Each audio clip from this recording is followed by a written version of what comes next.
warahmatullahi wabarakatuh. Halo sahabat UT, perkenalkan nama saya Saraswati Simon dengan NIM 859953339. Saya adalah mahasiswa program studi S1 PG PAUD, Fakultas Keguruan dan Ilmu Pendidikan Universitas Terbuka UPBJJ UT Manado. Di pertemuan sebelumnya kita sudah pernah membahas apa sih itu ontologi, epistemologi, aksiologi. Nah, pada bagian kali ini kita akan mengkaji lebih dalam terkait poin-poin tersebut agar pemahaman menjadi lebih komprehensif.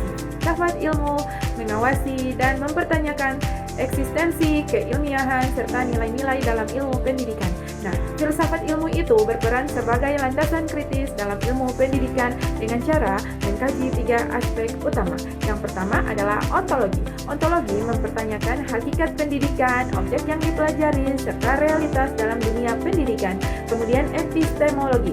Epistemologi mengkaji bagaimana cara pengetahuan pendidikan diperoleh, metode yang digunakan, serta kebenaran ilmiahnya. Kemudian aksiologi. Aksiologi menilai manfaat dan nilai yang terkandung dalam pendidikan, seperti etika, moral, dan tujuan pendidikan itu sendiri. Nah, dengan demikian, filsafat ilmu memastikan bahwa ilmu pendidikan tidak hanya benar secara ilmiah, tetapi juga bermakna dan bernilai. Turut memperkuat perkembangan filsafat ilmu. Nah, pendidikan yang bermakna dan bernilai akan menghasilkan praktik pendidikan yang tidak hanya fokus pada transfer ilmu, tetapi juga pembentukan karakter dan pemikiran kritis. Hal ini memperkuat filsafat ilmu karena filsafat ilmu mendorong refleksi terhadap tujuan pendidikan, kemudian mengembangkan pemikiran kritis terhadap teori dan praktik pendidikan, kemudian menjadikan pendidikan sebagai sarana pembentukan manusia yang utuh secara intelektual dan moral, sehingga pendidikan menjadi ruang aktualisasi dari konsep-konsep dasar. Yang ketiga, mengapa filsafat ilmu disebut sebagai pisau analisis dalam membeda persoalan pendidikan? Nah, filsafat ilmu disebut demikian karena digunakan untuk mengkaji masalah pendidikan secara mendalam melalui 3 pendekatan. Yang pertama, ontologi. Ontologi menganalisis hakikat masalah, misalnya apa itu belajar. Kemudian epistemologi. Epistemologi mengkaji cara memperoleh solusi dan memilih metode pembelajaran yang tepat.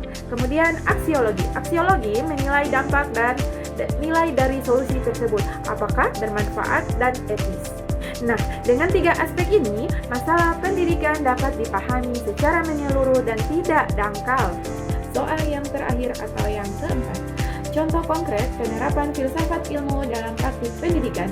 Contoh penerapannya dapat dilihat dalam 1. Kebijakan kurikulum. Seperti penyusunan kurikulum mempertimbangkan aksiologi, isi materi, ontologi, dan cara penyampaiannya epistemologi. Yang kedua, proses pembelajaran. Guru memilih metode pembelajaran aktif karena diyakini lebih efektif secara epistemologis dan bernilai bagi perkembangan siswa. Kemudian yang terakhir, penilaian pendidikan. Evaluasi tidak hanya mengukur aspek kognitif, tetapi juga sikap dan keterampilan sebagai bagian dari nilai pendidikan.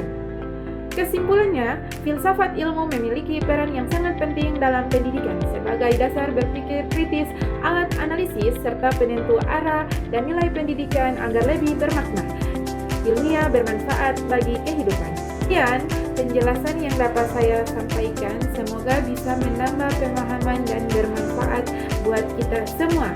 Assalamualaikum warahmatullahi wabarakatuh. Sampai jumpa, bye-bye.